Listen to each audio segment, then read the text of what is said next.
I'm going crazy self-isolating, and it's only been 10 days.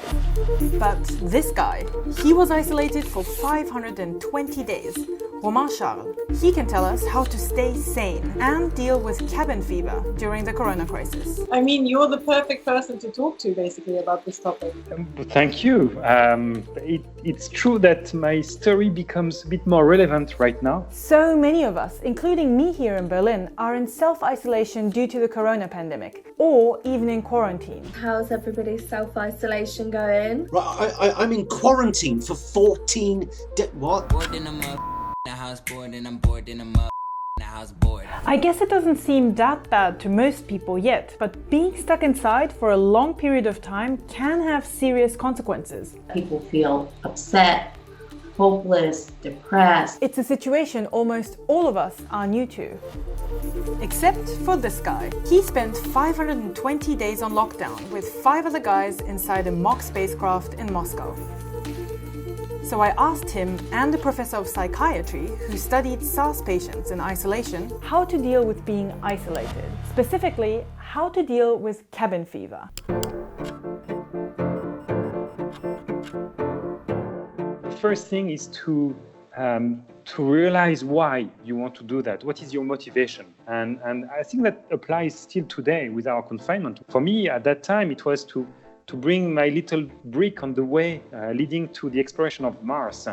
Today, our purpose to be confined is to protect our family or friends. I really hate that we can't properly go outside, but maybe it does help when I remind myself more often why we're actually doing this. Das müssen wir wirklich alle begreifen. Im Moment ist nur Abstand Ausdruck von Fürsorge.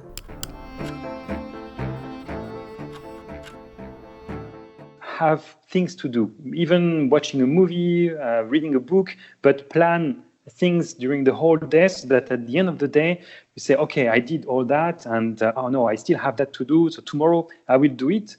This way you live in the present. You don't look at the big picture.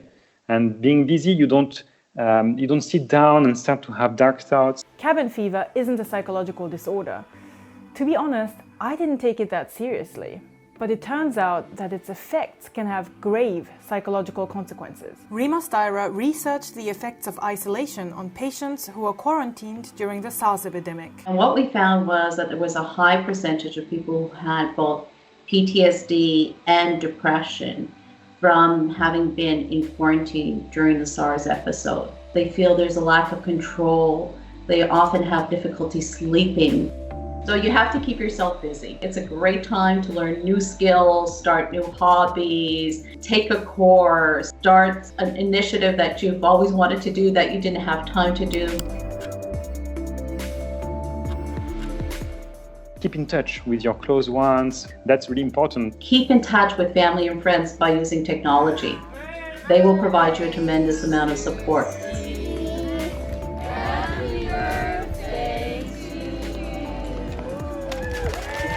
Now there's more of a sense of community. There's so many people in isolation that people don't feel they're the only ones. Even if you're alone in it, you're not really, because there's so many other people also alone. That's right.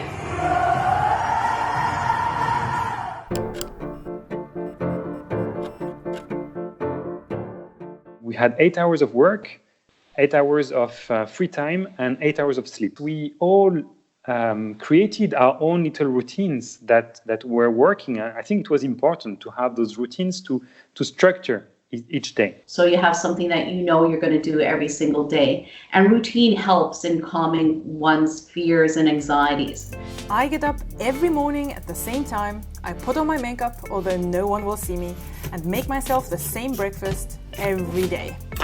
You know, I do all of this just to pretend that everything's normal.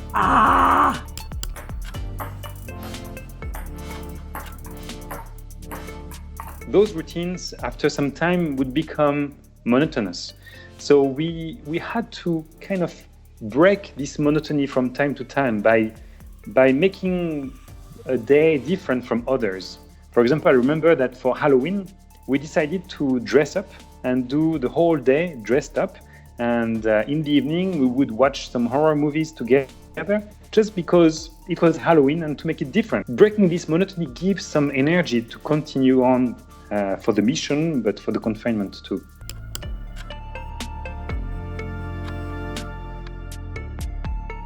Okay, and when entering the modules, I told myself, okay, this is my universe now.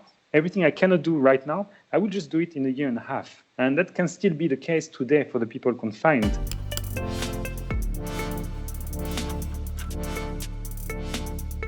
Wait for the excitement of doing it at that time when it will be possible again. Being confined for such a long period of time, there are things that we do not have, and we don't really realize that we are missing them or that they are not there.